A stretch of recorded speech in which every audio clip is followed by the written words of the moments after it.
Are you ready? Yeah. All right, let's do this. Hey, everybody. Welcome to another episode of the local lens, Lawrenceville Unfiltered. My name is Louie Campbell, and you, sir? Dwayne Volkman. All right, today we're going to be talking somewhat briefly about a federal EPA report about Lawrenceville's drinking water system.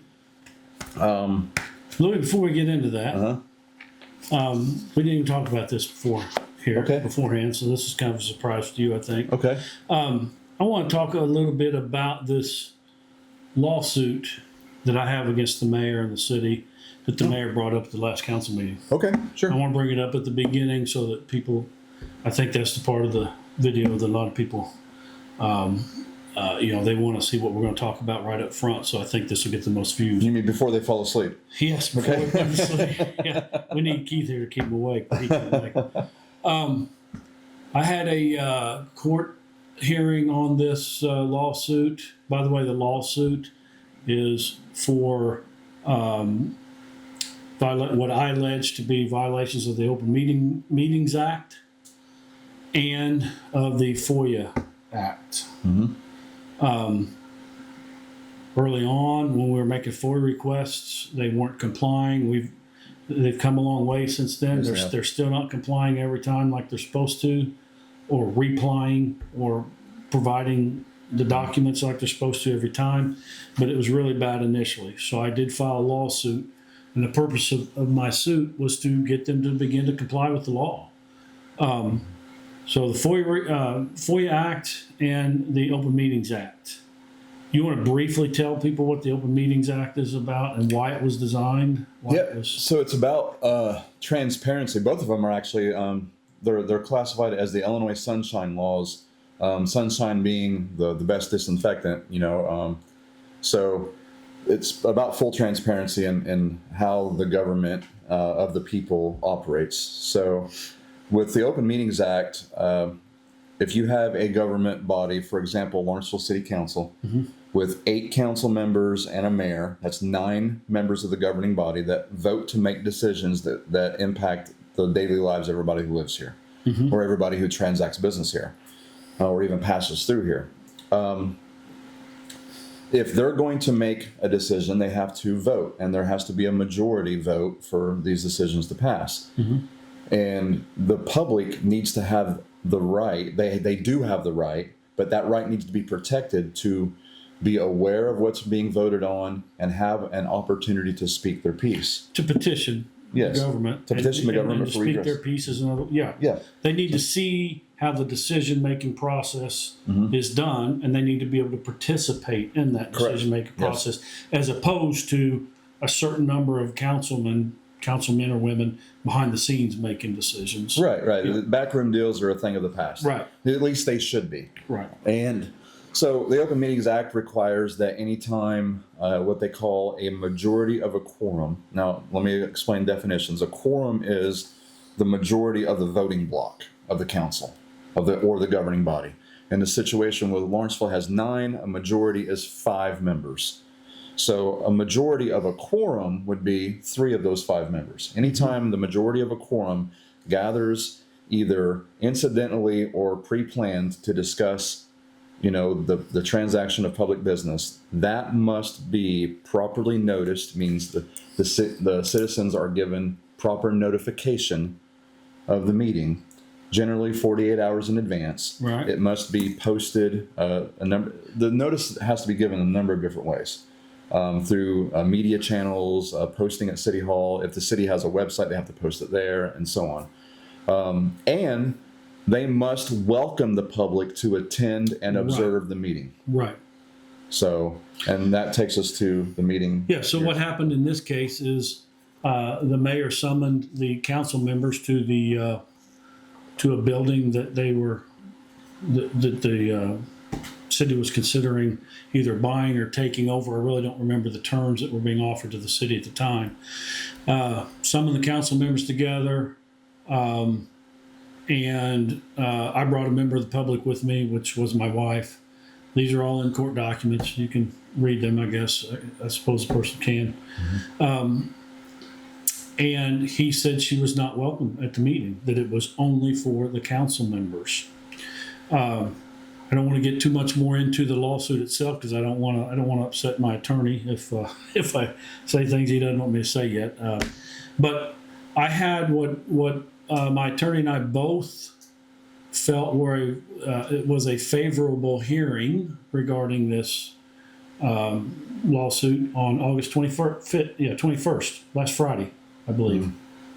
And it was the judge made some comments and some decisions in that meeting that we felt like were very favorable to us. The mayor has approached me privately been in a public setting, but we were off to the side talking about it. I think you might have overheard some of that conversation. I overheard that conversation. About how difficult it was for him to communicate with me of his own choice. Not legally he can speak to me, and he should be speaking to me as a member of the council because of the lawsuit. He made a comment that it was difficult to communicate and deal with me because of the lawsuit. I offered to sit down with him. I wanted you to be there, or I wanted the meeting to be recorded, one or the other. He wouldn't allow either one. Then he brought it up. I think he might have brought up another council meeting, but I'm not certain about that. I know he brought it up at the last council meeting, the August council meeting. August 13th. Yeah. Watch it, you'll see it. And he made a snide remark about the lawsuit. Well, I want to answer him.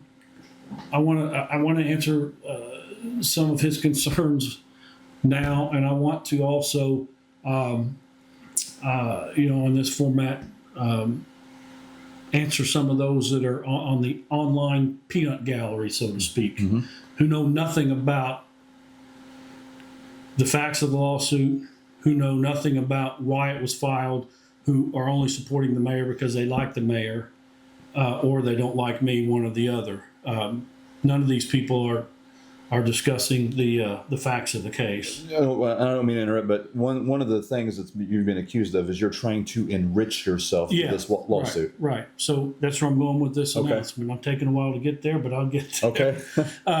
Again, look up the term of peanut gallery for if you're not sure exactly what that means. That's how I view where some of the online comments are coming from, and here's my answer to some of those people. I have made 2 official offers to the mayor to settle this case. I don't have the settlement letter in front of me. I didn't bring it. I actually forgot I was going to talk about this till just once you started rolling the camera. But some highlights of the settlement offer were to provide the city council members with some education on the Open Meetings Act, okay, as well as the FOIA Act, to reimburse me for the money that I spent on attorney fees for this case. I'm not asking for anything above and beyond attorney fees at this point. I think my attorney in this last letter, we did decide to round it up by $1,000 or $2,000 just because while we were talking, we couldn't think of the exact number and his office didn't have it in front of him. So essentially, I'm just wanting reimbursed for my attorney fees. I'm wanting the Open Meetings Act to be adhered to. I want the FOIA Act to be adhered to, and I want the mayor to educate all the council members. He needs to be educated on it as well as some of the others that work at City Hall. That's essentially all I've asked for. And the first time I did it, the number was about $20,000. It's up to close to $30,000 now. Okay. Again, I'm just asking for reimbursement of my attorney fees. The mayor could have settled it back when it was closer to 20. I'm making a commitment now that if the mayor will settle this lawsuit, that I will commit to donating back to the city $5,000 to help mitigate the cost of implementing a electronic timekeeping system for employees, and I will donate $5,000, an additional $5,000 for a total of $10,000 to the city to set up live streaming, so that you don't have to do it every time. So that's now they have to do it within a certain period of time, and the council has to take action on it. It has to be actually implemented But if they do that, I will donate that money back. And I don't know. This is next month is September. The next month's meeting September. If they do this, say by the December meeting, I will, and the mayor agrees to settle the lawsuit, I will do that. Now, I wasn't necessarily wanting to settle it. My attorney convinced me to give that a shot. He feels like this is a good time to offer it again because of the hearing that occurred on the 21st of this month was a very favorable hearing. And these are public hearings. Anyone can come in the courtroom, sit and listen to these hearings. So there, I wanted to make that announcement. So I will donate 10 grand. So at no time did your lawsuit ask for a large sum of money that would enrich you? No, Okay. it was always based on the cost that I've paid out of my own pocket for these attorneys. So just to be reimbursed for Yeah. attorney fees and, Yeah. and providing education to the council. Yes, So providing education counsel. As a matter of fact, I think, and this wasn't in the settlement letter, anytime that a new council member is seated, and maybe even annually some of this training should go on, but certainly when a new council member is seated, we should have training for these new council. I never received any training. Yeah. Bob Hedge has said that he hasn't received any training, Yeah. and he knows other councils locally in this area that provide that for their new city council members. Why don't we do that? I mean, I've been asking for that for a while. I don't know if behind the scenes, but I don't know if they still do it, but I had a friend who served on the Bridgeport City Council, and he indicated that when he was appointed to the council several years ago, that they did receive an orientation yeah. of sorts. Well, we So, don't here in Lawrenceville. So basically, what this would provide is prior to you committing to donating $10,000 back to the city, you would have been just made whole. You wouldn't have profited $1 on this. But now you're actually going to be $10,000 negative because you're going to donate that back to the city. End up being, yeah, and Okay. that's no exaggeration. The money that I've spent. I mean, that's when I take a stance on something that I feel like, either someone's being bullied or something is just wrong, and I take a legal stance on it. I'm going to follow it through. And yes, I've spent that kind of money out of my own pocket. But back to my point that I was making, though, that what you're really seeking is not money for your pocket, but you're seeking improved transparency and improved training for city council members and the mayor, so that they provide better access and better transparency to the people that they serve. Right. But that should be I will that should be a contribute 10 given grand anyway. of my own money, 5 for that cause, 5 for the timekeeping, electronic timekeeping. So those of you that want to criticize, how can you criticize being for transparency and openness? You can't. All you can do is attack me personally, and that's fine. I've been dealing with that for a while, and I just blow that off nowadays. Yeah. But if you're being an honest person and someone who's truly concerned about our community, you can't debate the issue that we should have transparency. Yeah. And matter of fact, I challenge any of you who want to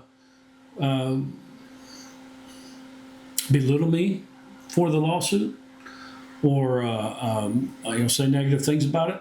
Why don't you bring a check for $5,000 to the city as well for some of these causes? Either that or just sit down and shut up, one or the other. But I know that's not going to happen, and that's fine. Just to recap again, I'll give $5,000 toward electronic timekeeping, $5,000 to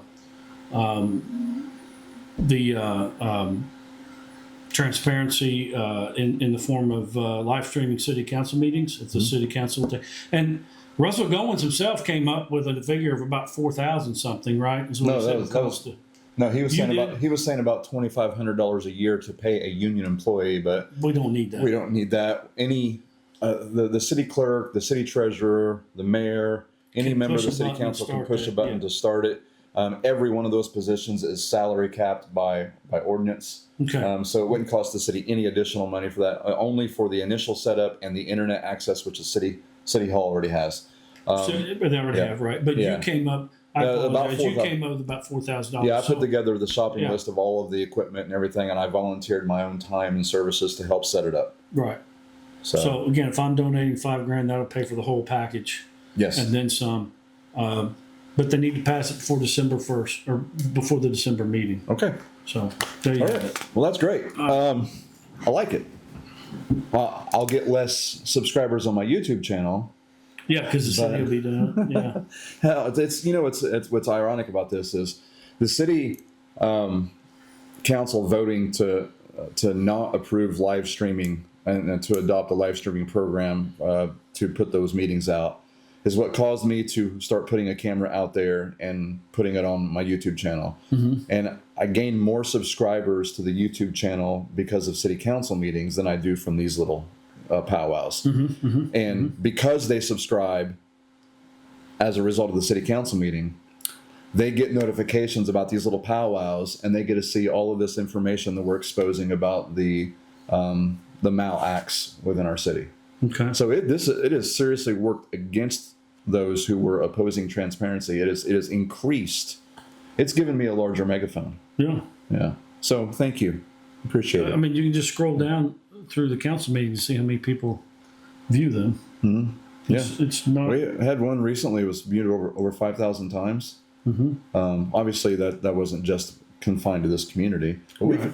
You've received phone calls from people as far away as Tennessee, Missouri. I mean, all over the place that are just flabbergasted. I talked to a gentleman the other day from northern part of the United States, just blown away about how we're being treated by our city government. Really? Yeah, blown away by it. So, but and you know, if we don't get the transparency one passed before December, the community has an opportunity to seat people on the council that might take that vote up again. well, gosh, Dwayne, You want to talk about that? we were gonna talk about the water report, but let's talk about this. Yes, yeah. I made an announcement a few days ago on my Facebook page, Louie Campbell for Lawrenceville. I picked up my petition packet from City Hall. I'm going to be gathering signatures, and my name will appear on the spring ballot for City Council in Ward 4. So I will be. The election is April 6th, I believe. Mm-hmm. Early voting sometime in February. Yes. Okay. And I am I'm not in a position to write a check for $5,000, but and no shame on anybody who can or can't. But last time I bankrolled my campaign myself. Mm-hmm. I was very stubborn about that, and I came up 7 votes short. This time I'm not doing that. So I've set up a campaign committee. Got my federal ID. I'm setting up a bank account, and I'm going to take small contributions from individuals who want to contribute to the campaign, and make sure that I get seated on the city council so that we can actually represent the will of the people and not the will of the mayor and his cronies. What does the community have an opportunity to do here in April 6th? How big is it that, in your view, that they have an opportunity to, I hesitate to use, I'm not going to use that word, but dramatically change the makeup of this council and get some people on there. For example, if you want side-by-sides, I think this guy will vote for it. Absolutely. We have some other people that are going to be running whose names haven't come out yet. I believe they would vote for it as well.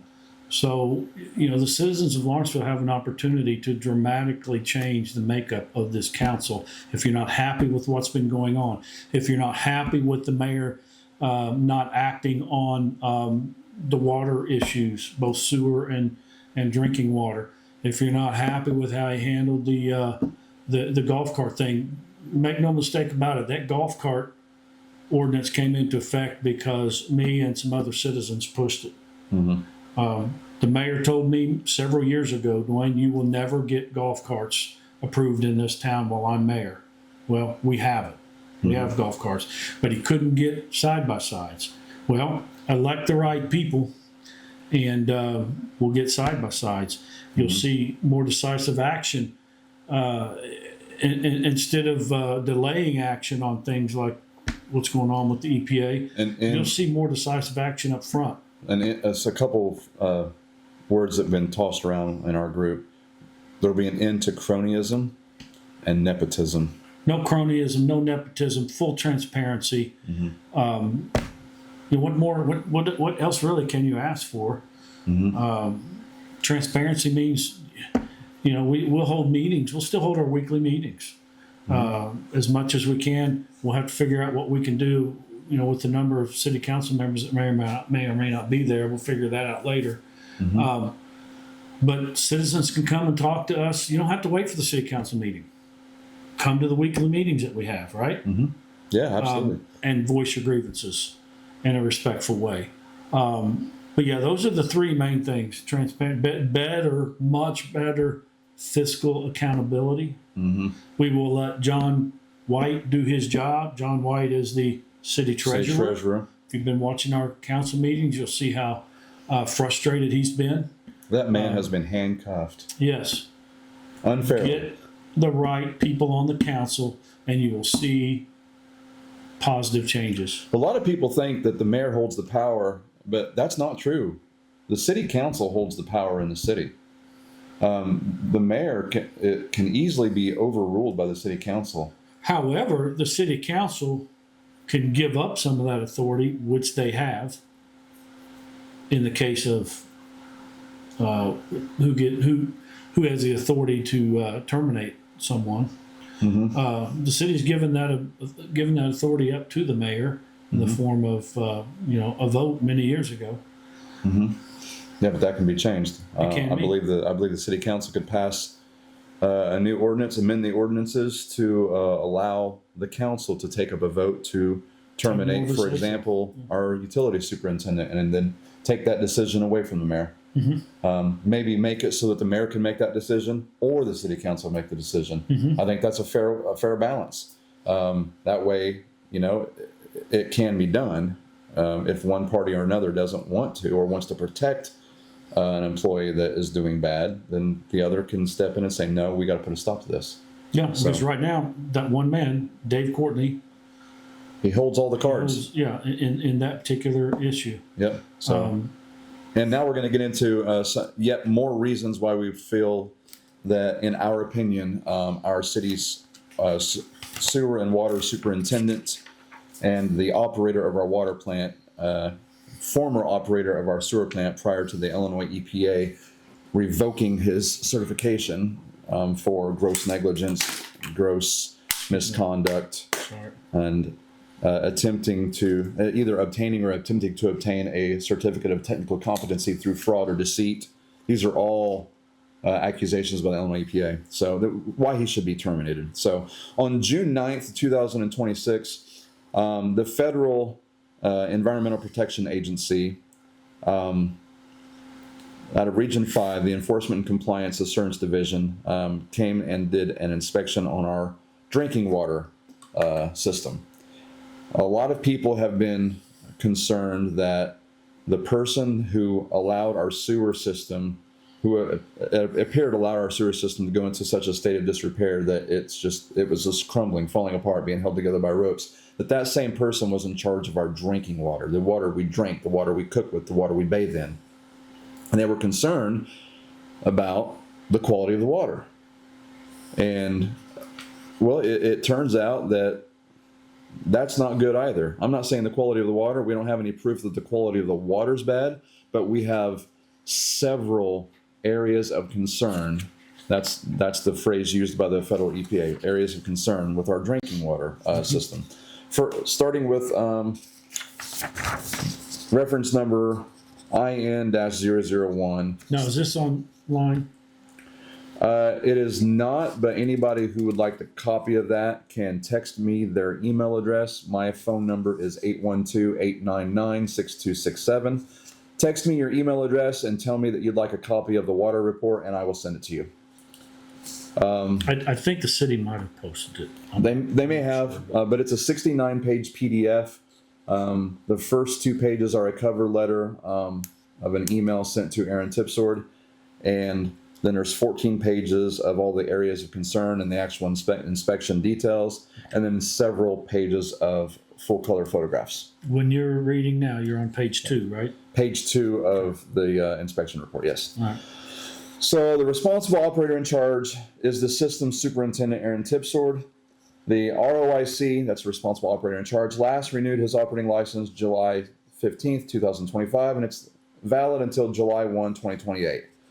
It goes down to say there are no certified backup operators for the system, and this has been a recurring theme with the Illinois EPA. I know at least as far back as 2022 that we don't have redundancy with our operators. And the mayor has failed to make sure that someone is properly certified or at least on track to receive And their I don't even think certification. we're doing that, the on track part. Yeah, it used to be, from what I understand, that if you worked for the city utilities department, you had to get on track to start moving up in certifications, start getting certifications, and if you didn't do it in a timely fashion, you could no longer work for the utilities department.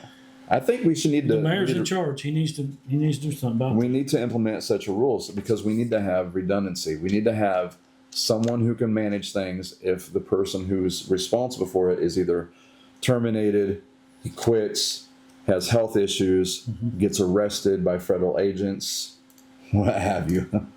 So we need redundancy, and we don't have that redundancy, and that is an area of concern listed by the federal EPA. Next is groundwater wells. And it discusses several experiencing high nitrates above the maximum containment level. And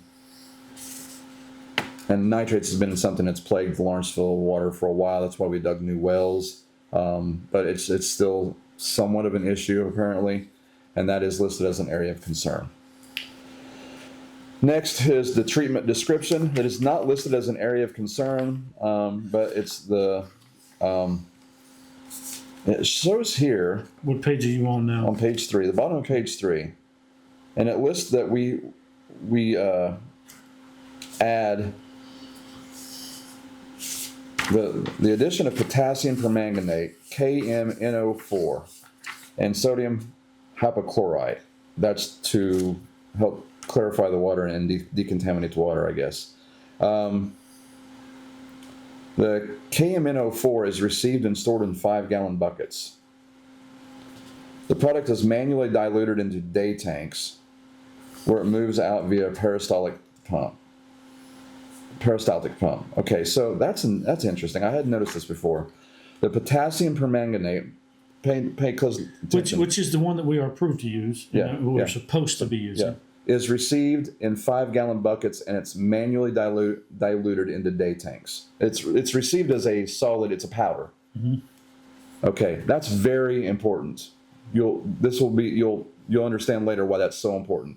It's received in 5-gallon buckets, and it's diluted from its powder form into a solution and put into the treatment of the water. And what it does, it acts as an oxidizer to help oxidize out certain things like the iron content in our water and such. And oxidation also is a way you can kill certain contaminants in the water as well. And then it goes into clarifiers, and the clarifiers will remove the things that have been oxidized from the water, as I understand it. So it flows into the 2 clarifiers, and then combines into a gravity-fed 4-cell filter unit to remove particulate matter. Okay, so now, do you want to discuss? Jump to page 9. We're going to get there. You want to do that now, though? No, we'll get there. We'll get to what's going to order. Next is listed as an area of concern is the distribution center. There are some dead-end water mains within the distribution system, all of which have a fire hydrant near the end of the line. All hydrants are flushed twice a year in the spring and fall. Hydrant flushing is tracked using a paper checklist. Historical records of flushing were not available. What? So we're not keeping records. It seems to be a pattern. Where are you at now? The bottom of page 4. Okay, so go ahead. Historical records of flushing were not available. No records available for when they were flushing these mains. But it Again. says hydrant flushing is tracked using a paper checklist. Mm-hmm. But we had no historical records of flushing. Yep. And there's no valve exercise program in place. The valve exercise program is basically, manually operating the valves to make sure that they are still able to be, operated, that they're not rusted or corroded, closed or open. No records. Yep. Because if you can't close a valve, that could be a problem. Right. If you can't open a valve, it could be a problem. Lead and copper, not an area of concern. The responsible operator in charge stated the system has several hundred lead service lines. All sites for lead and copper sampling are tier 1 sites, and anyway, not an area of concern, but they're just notating here. Next, emergency power, not an area of concern. We have backup generators. That's all good. Next is SOPs and planned maintenance. Standard operating procedures was SOP. It is an area of concern. The system does not maintain any written standard operating procedures. No formal work orders are used for routine or preventative maintenance. There's no long-term capital improvement plan or asset management plan. Day-to-day operations are heavily reliant on institutional knowledge. Did you say no written standard operating procedures? Right. So if Mr. Tipsword quits tomorrow, whoever comes in to take his place won't know the first thing about how specifically Lawrenceville's plant operates. And you remember when and this has been on, I have stated this, I believe both at a council meeting and one of our wrap-up meetings, or our meetings or reviewed council meetings here, where the mayor made a comment to me from his mouth to my ears that one of the reasons we had to keep Aaron on was why? He knows so much. He knows so much. Well, is he first of all, is he winging it day to day without any procedures here? He is, because you got to have procedures to run something like both our wastewater and our drinking water. Wasn't that the issue with our wastewater plant as well? No operating procedures? I sell cars. I have a checklist for every deal that I know that I have all these documents. And whenever I'm delivering a new car, a checklist for making sure that I do the OnStar, the mobile app, and everything, And so there's SOPs for every important job. And my job delivering cars is not near as important as making sure that your drinking water is safe and healthy. Goes, when you leave that job, that checklist goes to the next person, right? So they know what to do. Yes. It's not like your boss would say, we can't let Louie go because he's the only one that knows how to do this stuff. No, you can't let Louie. You got a checklist. Well, let me be clear. No, you can't let Louie go. He's vital to the operation. Yeah, exactly. But you get my point. So right. Yeah, so that's why he's holding us over a barrel. So that tells me that the mayor has known this all along. That would indicate. That light bulb just flashed. Yeah, he's known this all along. That Aaron holds us over a barrel. And that was a terminology I used to him when we had that discussion. You can't let someone hold you over a barrel like that. Mm-hmm. Why didn't he insist as his boss for the last 5 years, more than 5 years now, going on 6 years? Why didn't he insist that Aaron have these procedures in place? Yeah, like I said, he's dropped the ball. I said at a council meeting, what if Mr. Tipsword gets hit by a bus? The next person who comes in and take over his job needs to be able to do so seamlessly. You were bringing this up a year ago, and we did. And when was this report done again? June 9th of this year. June 9th. Is the man listening to? When I say the man, I'm talking about the mayor now. He's not listening to a thing that's going on here. He's not listening to a thing that's going on if we say it. Yeah. And that's because he has animus toward the two of us. Correct. If I tried to give him a 10-pound gold bar, he would turn it away because he sees no value in it because it comes from Louie Campbell. Yeah. And that's true now. But what about the previous 4 years that he was his boss? And he wasn't making him do this stuff. That he's not listening to us now because of the animus. I understand that. But he hasn't been doing his job for 4 years now. Either ignorance. For the prior 4 years before you brought this up. Apathy, or both. Yeah. And for those who don't understand, ignorance is I don't know, apathy is I don't care. Yeah. And I think perhaps in the mayor's situation, it's I don't know and I don't care. And if he didn't know for the first 4 years, four and a half years, when we and other people, it wasn't just you and I, other people were bringing this up for the last year plus. Why wasn't he doing it then? At that point, now he knows, and he's let his animus rule his decisions. It appears to me. So, no written procedures at our water plant as recent as, we'll repeat that date again, as the June 9th of 2026 EPA report. Again, this is this is from the federal EPA. No written procedures and no backup. What was that other one? No certified backup operators. And as of June 9th, 2026, Aaron Tipsford has been in charge of the city's water just 2 months shy of 8 years. Yeah. In so, nearly 8 years has not put into practice having standard operating procedures. Yeah, let's not let him off the hook. I'm sitting here talking about the mayor, but it's Aaron's job to have done it. But you know, the mayor thinks that Aaron's doing such a great job, he wants to keep him on. So now we're paying a company, I get it, the letters mixed up, it's EJ Water, $150,000 a year to do one part of Aaron's job. Sewer plant operations. And Aaron is still getting paid $150,000 a year, roughly, to run the water plant. And from what I've been told, show up at the sewer plant occasionally, or whenever he does. I don't really know what he does there, but I'm getting some of that information secondhand. Bottom line is, now we're paying $300,000 a year to run these two plants. $300,000 a year to run these two plants. At least one of them's being ran now. At least one's being ran now. Oh, and by the way, they now have operating procedures down there.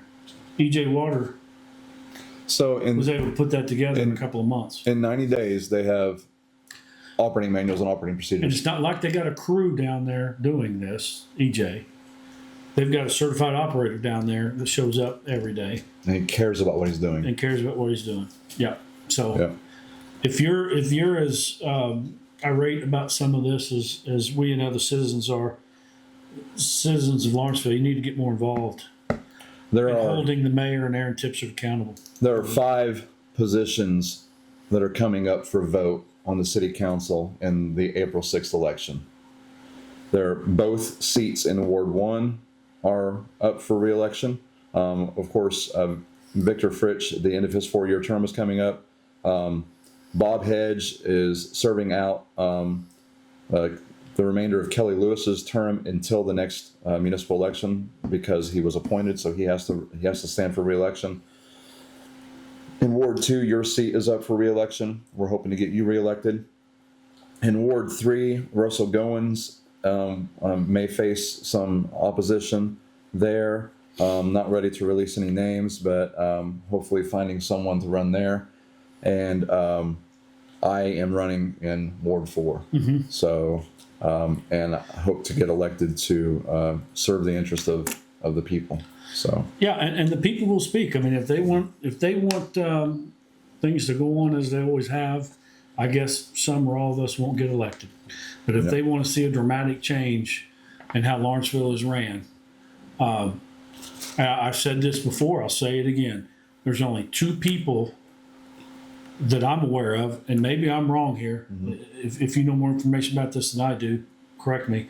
There's only 2 people that are, one on the city council and one who is a city treasurer, John White, who have ran successful businesses outside of a 9-to-5 job. I had that as well, but I had some businesses as well. I've had several businesses, and John White had his own very successful business here in town, building homes. And the rest of the council, we've managed budgets. We've hired people. We've had to fire people. I've had to fire people very close to me in the businesses that I've had, but they weren't performing. And the council and the mayor will not listen to John White or I like they should. Yeah. So the point there is, get these other 5, get a group of 5 who are committed to wanting to improve things in Lawrenceville and to hold people accountable, and you'll see some change in Lawrenceville. If you don't want to see change, then I guess you won't vote for us. You know, I had somebody that I work with who lives in Lawrenceville come up and ask me about, man, did the sewer rates just triple on my bill? Not yet. Well, on his bill, sewer rates did. Oh, on his bill they did. Okay. So, I was thinking water rates. I said water rates are going to go up too. Here's something everybody needs to understand. Who knows if those water rates are going to be enough, because they're probably going to have to spend six figures to correct the things at the water plant. They're already 300,000. From what I understand, 300,000 plus in correcting things at the sewer plant, and it's not all right yet. It's getting there, but it's not there yet, and that doesn't even include the fact that we're going to have to build a multi-million-dollar sewer treatment facility. We have to do it. There's no way around it. We have to do it. Yeah. I still don't agree with where we're doing it, but yeah, I understand that. I was voted. I was outvoted on that. And who knows if we're going to be able to? Soil samples haven't been taken. If the soil doesn't hold up, then they can't build it there. Right. So, but it was reported that soil samples were taken. Well, yeah, but at a council meeting, but then the engineering firm says no. I don't know where you heard that from. Yeah, well, and John White had said that Aaron Tipser told him that soil samples were taken, and we didn't even own the property at the time. You couldn't gain access to the property. You'd have been illegally yeah. Oh gosh. Yes, you could have done it maybe by drone. You're still actually removing trespassing. You're trespassing. I can't believe I forgot that word. Yeah. You get like me. My brain just went. You're getting. Oh wow. Yeah. I am 50. Okay. Mine didn't start till much later though, so you're starting early. But we got off track there. We'll go over the election stuff again.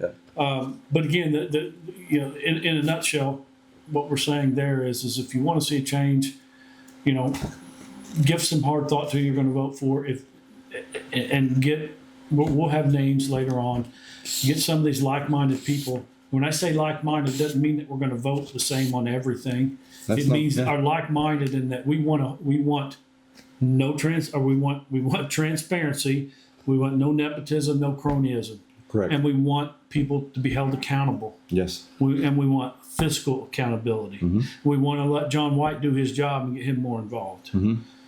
There'll be a group of 5 of us. Merit-based promotions. Yes. Yes, not based on who you like or who you're related to. Yep. There'll be 5 of us. Those names will all come out. Louie and I are 2 of them. Bob Hedge is the 3rd one. Mm-hmm. There'll be 2 other names coming out in the near future. And I just hope people make the right decision. And I know that there's people in town who like me. There's people in town who don't like me.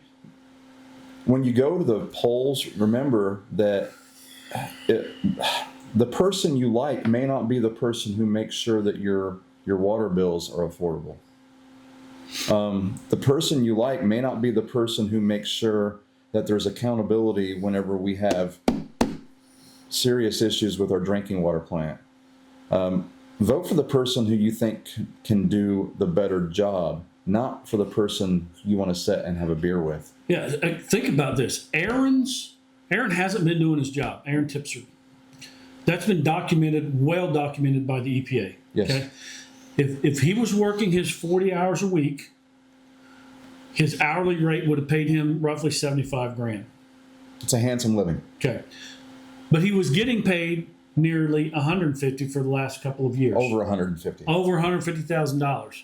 So that's how much overtime and double time he was collecting. And he still wasn't getting the job done right. Okay? So salary, if he was doing his job in 40 hours, 75, 80-ish, somewhere in there. But we've been paying him $150,000.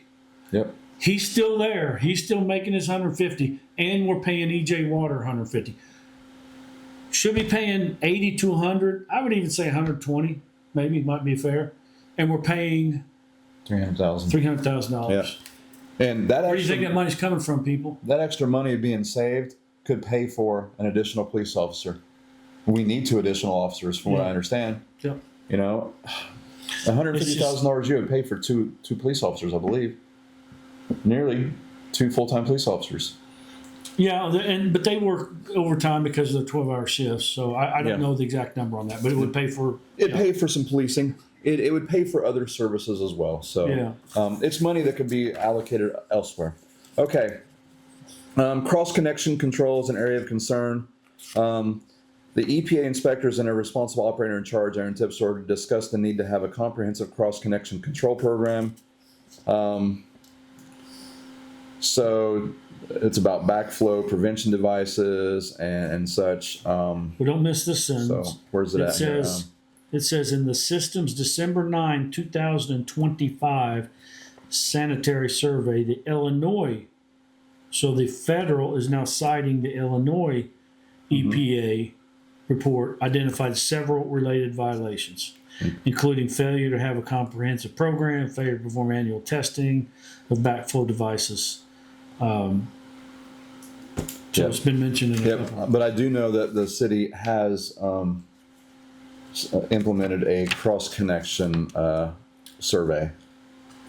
So I know that those surveys had gone out to people for the cross connection survey. But we need to have the survey they have, yes. Yes. So they're taking some action on that, but there's still more things that have to happen. Okay. And please send me the request for this document, because Send you what? the request for the document, I mean, you people really need to see this. There's so many pages of photographs. I'm not going to post them all because there's just so many. If you would see the egregious state of this sewer plant, I mean not sewer plant, the drinking water plant. Of your drinking water plant. I mean, there was one photograph of an area inside the plant that had just a tremendous amount of mold growing all over the walls. And this is, again, I don't know how close that comes to our water supply, but it sure isn't a good thing. So, okay. Section 2, observations. This section describes the various areas of the water system toured by the EPA and observations made by visually inspecting sites and assets. Okay, so They just talk about areas that they. groundwater wells, area of concern. The casing had an unprotected opening through a detached vent. The water level gauge was inoperable. Having unprotected openings in our casing is bad. Contaminants can get in the water supply. There were some issues with the SCADA system, which is I had looked this up before. SCADA. Some kind of an alarm. It's a software system that monitors and manages things. It alerts them when there's plant. a problem. During the inspection, communication between the SCADA and several pieces of equipment were not functioning, including the scales for the potassium permanganate and the NaOCl. That's Chlorine. in a sodium chloride, sodium chlorinate, I think. The scales themselves still work, so system staff take daily readings by checking them manually. The responsible operator in charge, that's Aaron Tipsor, noted that the system is in the process of permitting new scale equipment to be used for chemical feed operations. Inspectors also noted that the SCADA system shows an additional elevated water tank, the Bridgeport tank, but this tank is owned and maintained by the city of Bridgeport. That's odd. I don't quite understand that. Well control stand. This is on that same page 7 that you're looking at. Well 15, it says the casing had an unsealed opening where the depth gauge cable penetrated the pump base, but it was an unsealed opening. The well control stand. This platform containing electrical controls and an emergency generator can be accessed by a staircase. Access is not restricted by fencing or a ladder lock, and the fuse box on the platform was left unlocked. So anybody could get in there and tamper with our equipment. Yeah. Okay. That's a concern that needs to be addressed. Well, it's a simple fix, you know. The lab. I haven't even read this part yet, so I'm preparing myself because I remember the lab at the sewer plant. It is listed as an area of concern. Inspectors observed the system's on-site lab used exclusively for drinking water. The lab has sample collection points for both raw and finished water. Inspectors observed the handheld colorimeters, Yeah. LCR sample bottles and instructions, Meters and to inline chlorine check analyzer. Yeah. The inline chlorine analyzer was not functioning properly during the inspection, although it is not used for regulatory purposes. Okay, so another lab that is not properly functioning with its equipment. Don't know how important that is, but it seems to be a pattern. Treatment plant, another area of concern. Inspectors observed 2 aerators that had no obvious defects. The aerators were vented to the atmosphere, but it could not be confirmed that the screen was intact. One raw water standpipe is in use of the system. Okay, a small hole was observed leading underneath the concrete foundation, possibly from water erosion or an animal burrow. During a walkthrough of the treatment plant, inspectors observed a maintenance workshop, spare parts for chemical feed pumps, backflow prevention devices, and filter backwash lagoon, and 3 high service pumps. Those high service pumps showed signs of corrosion on the discharge piping. Pump effluent is tracked in SCADA. 2 backflow prevention devices observed on system piping within the plant were both overdue for their annual testing. So not maintaining equipment. That sounds so familiar. What page you on now? That's still on page 8 here.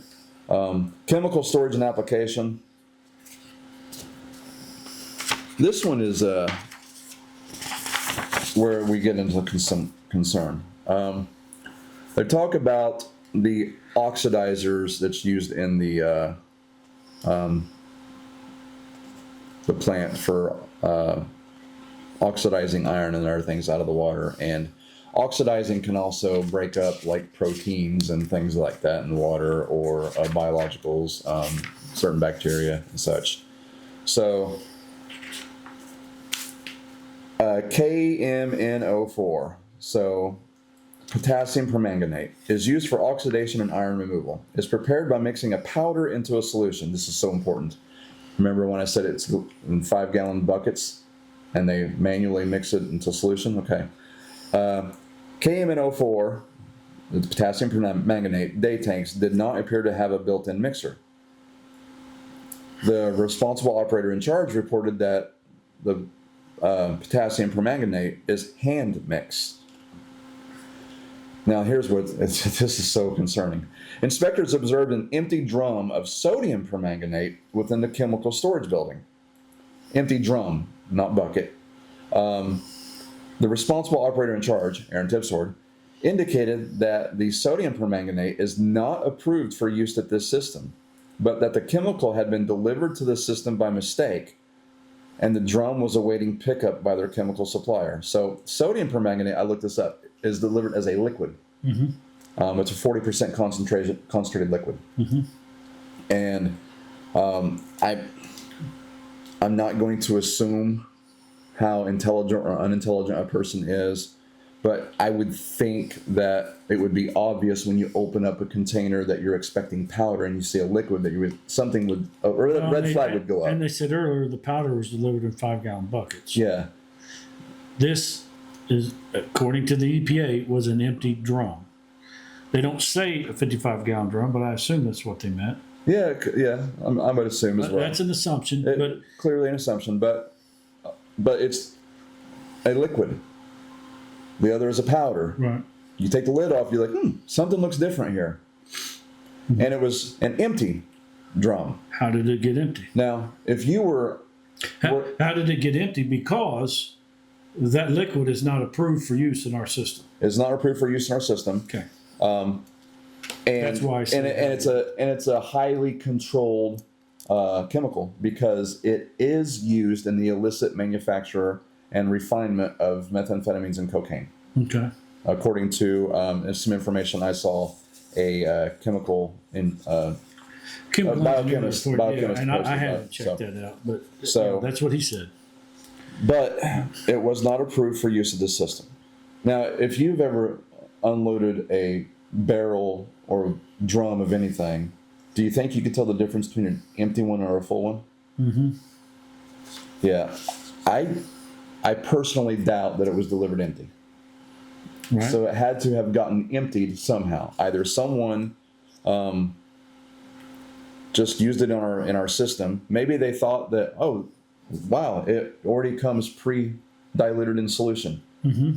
Okay, well, the problem is There's no written procedures. there's no written procedures. That's one. Yeah. And the concentration of manganese and sodium permanganate by weight to the potassium permanganate, there's more Potassium manganese. we're approved for, sodium we're not. Yep. Okay. So the concentration of manganese by weight, there's more of it in the sodium permanganate The one solution. we're not Yes. supposed to use. Which means that if it was used in the treatment of our water against what we're approved to use, more manganese, which is a vital nutrient, would have gone into our drinking water. Okay. Oh, so what? It's a vital nutrient. Well, if you get too much of it, it can cause neurological issues. Okay. It's particularly harmful to the very, very young or the very, very old. Okay. So I don't know if our regular laboratory testing that we send off to an outside lab test for the concentration levels of manganese in our water. Mm-hmm. But if it doesn't test for it, it wouldn't indicate that we have elevated manganese in our water. But elevated manganese could be troublesome for people who have are very young or very old or have neurological issues. All valid points, issues, questions, but I'd like to read it verbatim the way the EPA wrote it and then make up your own minds as to what you think. Sure.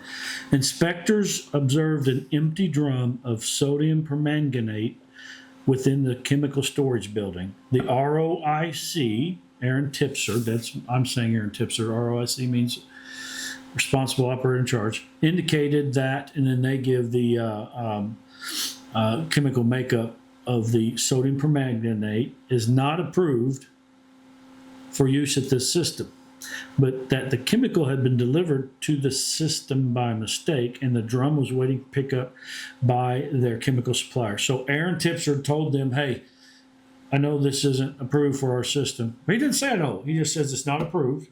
Maybe he didn't know beforehand. I don't know. Mm-hmm. But so just speaking factually, the inspectors found an empty drum of sodium permanganate in the chemical storage building, and Aaron Tipser says, hey, it is not approved for use at this system. It was delivered to the system by mistake, and the drum is awaiting pickup by the chemical supplier. The sodium permanganate, that's the drum that was empty, the one we're not supposed to use, may have been mistaken for the approved chemical potassium permanganate. Now, there's a period between where Mr. Tipser says that the barrel is waiting to be picked up by the supplier, period. Then it goes on to say the sodium permanganate may have been mistaken for the approved chemical potassium permanganate. Now, that I don't know by reading this if Aaron went on to say that, or if the inspectors, so the way it's written, you're really not sure if the inspector they may have just added that last sentence, or Mr. Tipser may have told them. So anyway, either if it was delivered full, it either went into the water it wasn't supposed to, or it went somewhere else that it wasn't supposed to. And it's interesting, the reason that the sodium permanganate is more tightly regulated than the potassium permanganate, as I've read, a member of our group shared with me, is that after doing some simple Google search, is potassium permanganate, which we're approved to use, it can also be used during the refinement of methamphetamine or cocaine, but it gives a pinkish hue to the powder. So you wouldn't have a white powder that you see on TV.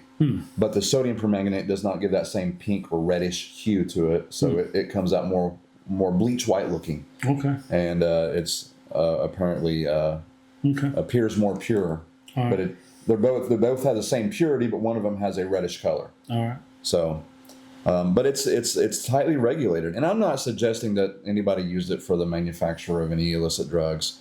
Someone else brought that up online. We didn't initially. Yeah. Someone else commented on that Yeah. online. But again, so I read you the paragraph. You're free to ask Louie for a copy of this, and it's on page 9. Yeah. On to the next. Send me a text message with your email address telling me you want the water report. My phone number is 812-899-6267. I'll try to put my phone number at the bottom of the screen, at least by the end of this video, so you can have that. Next up is clarifiers. This was another, this one stuck out so bad. The system uses 2 open-top clarifiers that are located outside where they are exposed to the atmosphere and do not have any structural covering. That's an area of concern. This appeared to be in accordance with the original plant design, but may classify the system as having a surface water influence. Leaves and other debris were observed in the tank, and later in the filters. The ROIC, Aaron Tipsword, noted that the clarifiers had not been drained and cleaned in at least 10 years. Hadn't been drained and cleaned in at least 10 years. Now, I did look up. Finish that sentence. Okay. Inspectors observed corrosion, peeling paint, and biological growth within the tank. That's an area of concern number 11. The clarifiers were not equipped with a flow meter. Okay. Okay. So not cleaned in 10 years by Mr. Tipser's own statement. Yep. And EPA guidance, not requirement, but guidance is that they need to be drained and cleaned annually. Certainly not every 10 years, I would think. Well, it hasn't. Even if you didn't do it annually. Well, he said it hasn't been done in at least 10 years, so they're not even doing it every 10 years. Right. Yeah. So. Yeah. Okay. Filters, another area of concern. The 4 filter cells were all in use at the time of the inspection, and inspectors observed a backwash taking place in cell 4. Leaves and other debris were observed floating in the filter. Water in all 4 filters cells appeared cloudy, even immediately after backwashing. So backwashing is the way you rinse out the filter media to allow it to regain its filtering capacity. It's just like when you backwash a sand filter for a swimming pool. You backwash it, you flush all of the stuff to waste, and now you have clean filter media to start filtering your pool water again. In this situation, it would be drinking water. But it was still not effective at flushing out particles even after the backwash. So, well, they go on to say, potentially indicating that the backwash is not effective at flushing out particles. Mm-hmm. Yep. Yeah, that's a problem. The clear well, another area of concern. Clear well, top of page 10, is located beneath the treatment plant building. The clear well is divided into 2 chambers and is vented and screened. A designated overflow may have been present but could not be located. The clear well can be accessed through 2 interior lidded hatches. Each of the hatches had minor gaps in their gaskets, and the responsible operator in charge was unsure of when or if the clear well was last inspected. Okay, so those manholes should need to be fitted with a solid watertight cover that overlaps a framing opening and extends down and around the frame at least 2 inches. All finishing water storage structures shall have suitable watertight roofs which exclude birds, animals, insects, and excessive dust. EPA guidance document how to conduct a sanitary survey of drinking water systems, August of 2019. Water systems should complete a comprehensive inspection of each finishing water storage tank every 3 to 5 years. But he was unsure when or if the clear well was last inspected. How was he not unsure? Because no documentation. Oh, that's right. No documentation. No procedures, documentation, and that stuff. Okay. Next is distribution system. It's not listed as an area of concern. No issues there. They just notate what they observed, but they didn't note any areas of concern. The next area of concern is risk and resilience assessment, emergency response plan. The system's RRA, which is the risk and resilience assessment, and an emergency response plan were reviewed on site in accordance with SDWA section 1433. Findings from this review are detailed in a separate report. But I believe that, let me see. Yeah, I don't know. I'll have to get a copy of that document to see what that has to entail. Monthly operating reports. Oh gosh, more monthly reports. It is listed as an area of concern. I haven't read this yet, but I'm going to guess. Either they don't exist or they haven't been fully filled out or submitted. Let's take a look. So, fair assumption. MORs, monthly operating reports. MORs from May 2025 through April 2026 were reviewed. That means, they existed. The following areas of concern were identified. The system is not reporting daily chlorine readings from the Toyota standpipe. The responsible operator in charge stated that chlorine residual is collected from the Toyota standpipe once per week and that these results will be reported on MORs following the EPA inspection. Meaning... Not prior. So... Not prior to. No, following. we've been doing it weekly, but we'll start doing it daily. Okay. The system is in the process of installing a backflow preventer to the Toyota standpipe, which will address this concern. Okay. Fluoride levels were not maintained in the required 0.7 milligrams per liter. EPA cited this violation in their March 31, 2026 notice of intent to pursue legal action. Fluoride levels not maintained. I hope it wasn't too much fluoride. Now, again, I know that in the United States, municipal water supplies typically fluoridate their water, but it's fluoride. I did some reading years ago. Do you know when the fluoridation of municipal water supplies started? It was that's since you told me. But it was I believe it was in the 1930s. There was a company that funded a research study that discovered that adding fluoride to the municipal water, our drinking water, prevented tooth decay. Okay? Well, the problem was this company that funded the research, it was the Reynolds Company, according to what I've read. And the Reynolds Company, maybe you're familiar with them, Reynolds Wrap. Mm-hmm. Fluoride is a byproduct of refining the aluminum refining process. And they were discovering that dumping this into creeks and streams caused a mass kill-off of wildlife and farm life. And some studies suggest that it causes people to be more susceptible to propaganda, more susceptible to just being led down a certain path. Possible brain issues, loss of bone density. So you definitely don't want too much fluoride in your water. Mm-hmm. That's my opinion. We get that toothpaste and yeah. other areas. So anyway, and I'm not saying fluoride is a poison everywhere. I don't know enough to say that, but too much of it would be a problem. So it says that fluoride levels were not maintained. I hope it doesn't mean that there was too much of it going out. It doesn't say. It doesn't say one way or the other. And if it is beneficial to our teeth, then we need to have enough of it in there without being too much. Mm-hmm. Okay, so monthly operating reports from May through July 2025 do not include the amount of pre-chlorine used by the system. MORs from May through July 2025 have either no data or zero entered for the amount of post-chlorine and fluoride used by the system. Just zero, okay. The system uses liquid chlorine from May 2025 through April 2026. Under type of chlorine, the system checked chlorine gas.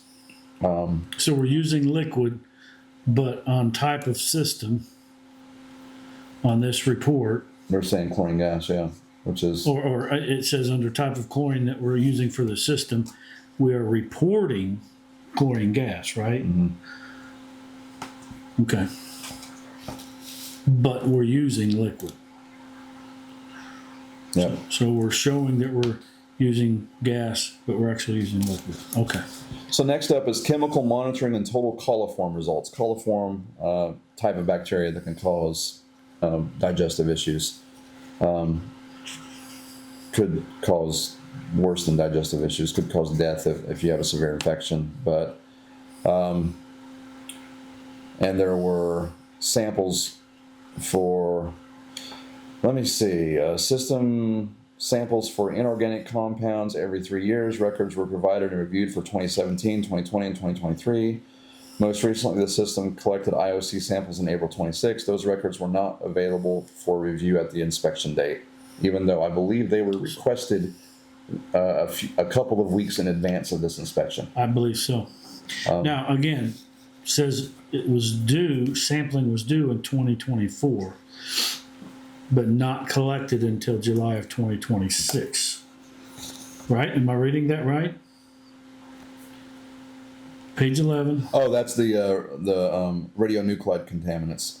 Okay, is that not what you're... that's not Radium, what you're- radium 226 and radium 228 and uranium every 9 years. Okay, So so it was due in 24, not done until July 26, right? yeah, that's what it says. Okay, So for 2 years, our water was not tested. but what happened for during 24 and radiation. 26? There was a light shined upon all of this, right? in 25. Yeah.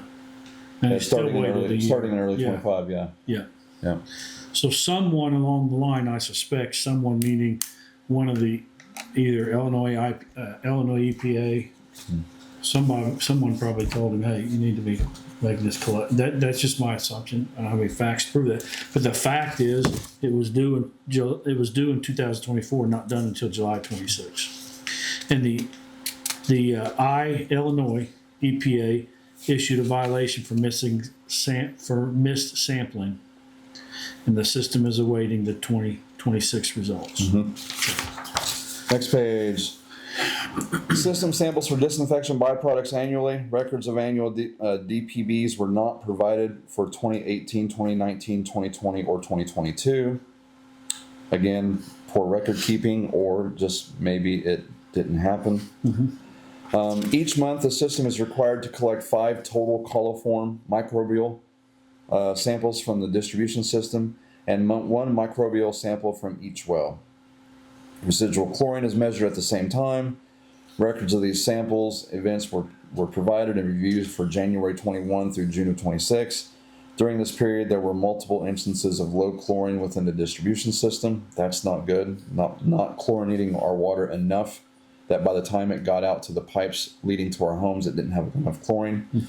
IEPA cited low chlorine as a violation under March 31 of 26 notice of intent to pursue legal action. There were also multiple instances of initial bacteria samples at the wells testing positive for total coliform, but all of the repeat samples were negative for bacteria. That's good. However, for total coliform positive samples at well 15 in June 22 and July 23, records of repeat samples were not provided. So did they not take repeat samples after having positive coliform test results? I don't know. I don't know. In addition to high nitrates at well 14, positive total coliform samples at the wells could indicate that surface water is infiltrating the aquifer.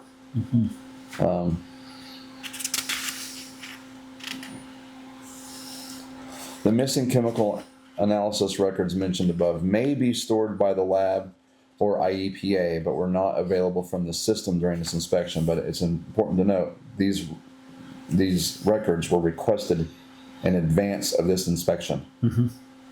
Basically saying, we're going to be here on this date, have all of these There records was a for list us. of stuff they wanted. At the last council meeting, I reminded the mayor that there had been a list provided of things that this inspector wanted for this inspection. And the mayor said, as far as he knew, they were all gathered and provided. And I said, well, who told you that? He said, Mr. Tipser. And I said, well, they weren't provided, apparently. Does that mean Mr. Tipser wasn't being honest with you?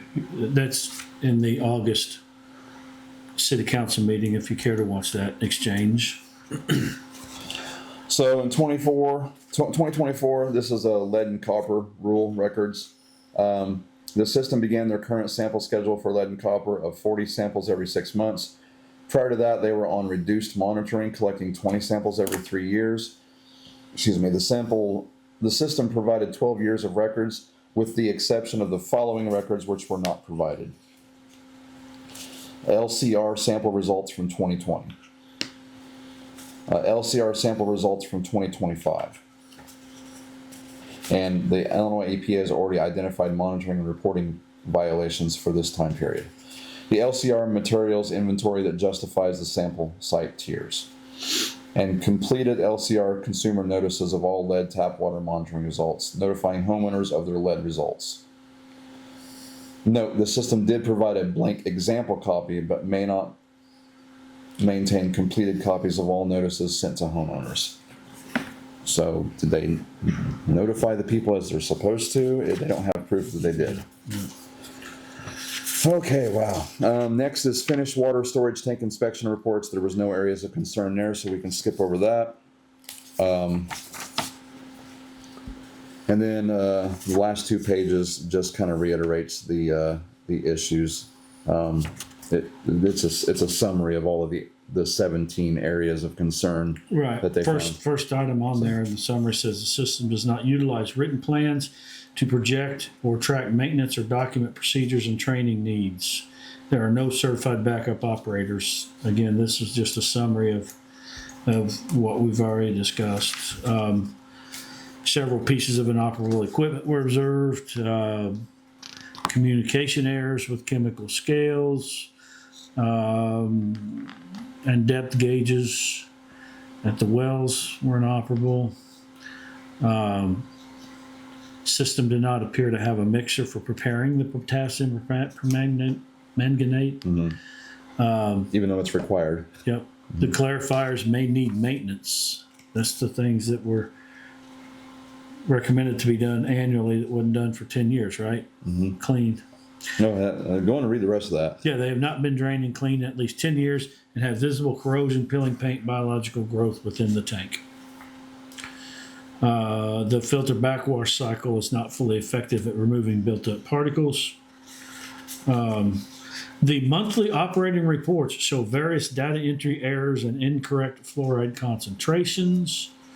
And then there's other things in the summary as well. Okay. So the next several pages are photographs, but listen, I know there's a lot of technical speak and such here. A lot of stuff that may be hard for a lot of people to understand. It's hard for me to understand. Here's one thing that I think will be very easy for anyone to understand. No records. This is your drinking water. Yeah. It is past the time for the mayor to take action and terminate the individual responsible for these issues. Pressure. He needs public pressure. Public pressure. If you care about the water your children are drinking, if you care about the water your elderly grandmother is drinking, come to City Hall. Show up. Speak up. Stand up for the people that you care about. Ask questions and don't just accept, a line of BS. No. Push for answers to your questions, and if after reviewing all this information and the fact that we're now paying $300,000 to maintain the 2 plants, if after doing your homework and you feel like something needs to change, show up at these council meetings. And I want to remind everyone too, there are still open federal EPA investigations ongoing. Yes. Criminal investigations even. I don't know the status of those, but there are ongoing criminal investigations. We've asked. They can't share. Of course, and I understand that. Yeah. The IEPA has not given their final ruling, have they, on their? No, it's not the IEPA is involved, but it is the Attorney General who is. This has all been referred to.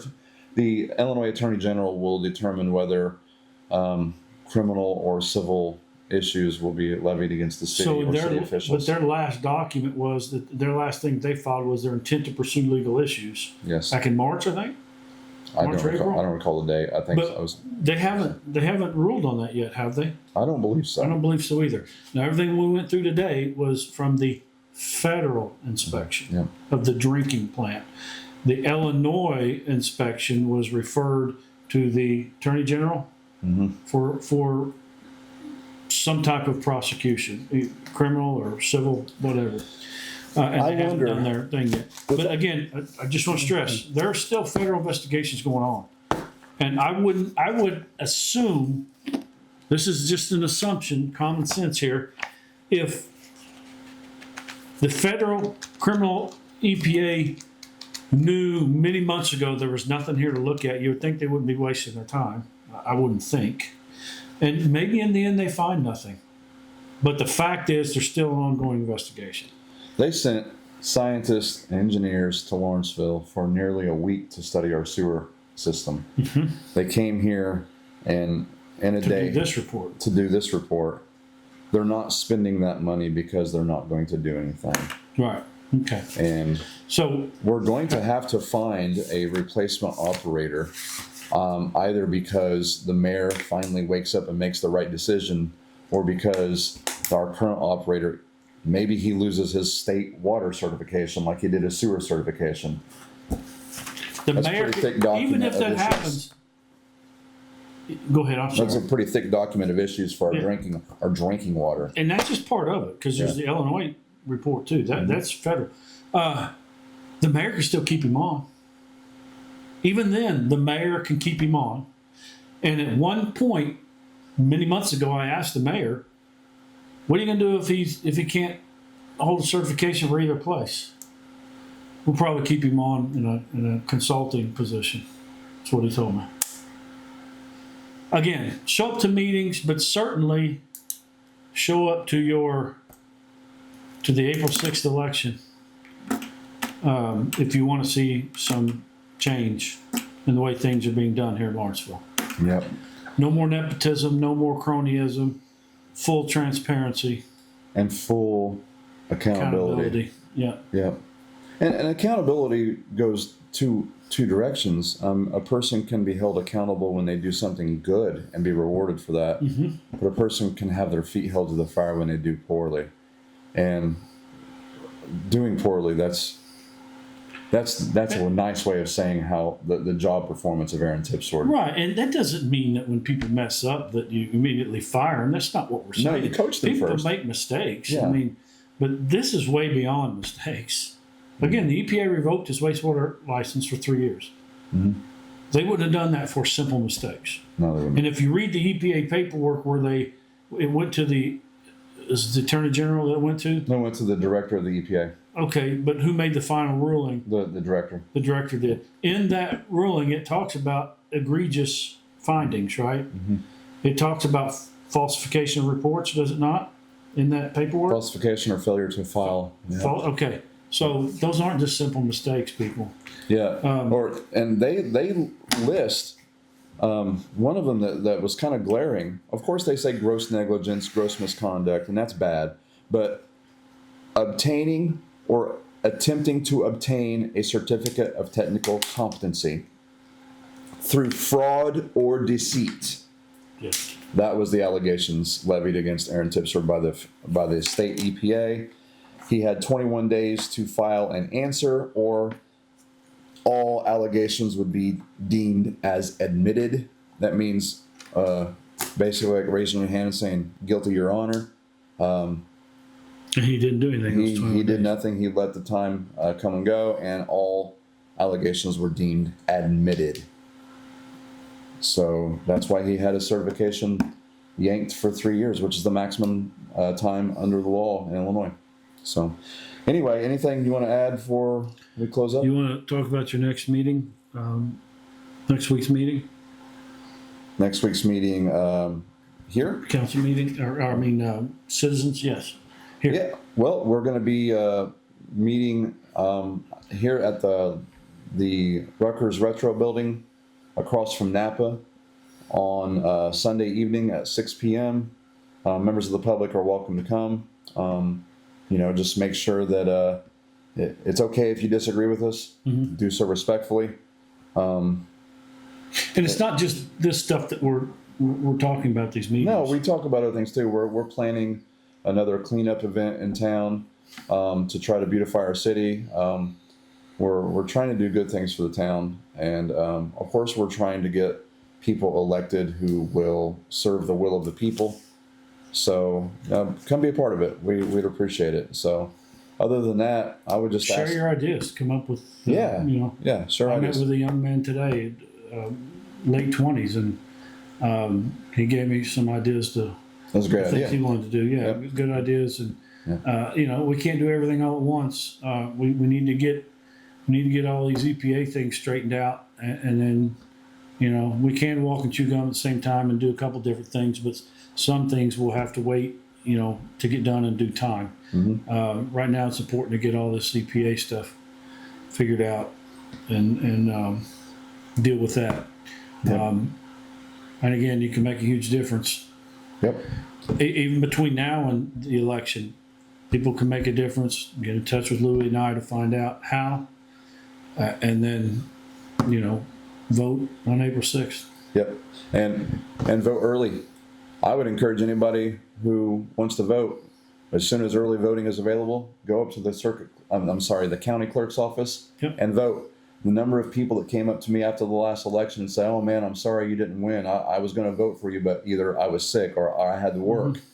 You can start early voting in sometime in February. Yeah, you I can don't know the exact date. And if don't wait till election day. Go vote as soon as you can. Lock in your vote. Get it done. And if you need a ride or up there, you haven't registered and you need a ride, register. I'll give you a ride. Give me a call. yeah, absolutely. So I took several people up there the last election. you Several. did. Not enough Not enough. for Brian Curtis to win for mayor, but No, took several. no, but it's okay. Participation helps. So, Yeah. all right. Well, with that, we'll go ahead and wrap. Thanks for watching. Make sure that you subscribe to the channel, like the video, hit the notification bell so you'll get notified of future episodes, and share this on all of your social media. Spread the word far and wide. And until next time, we appreciate you. Peace.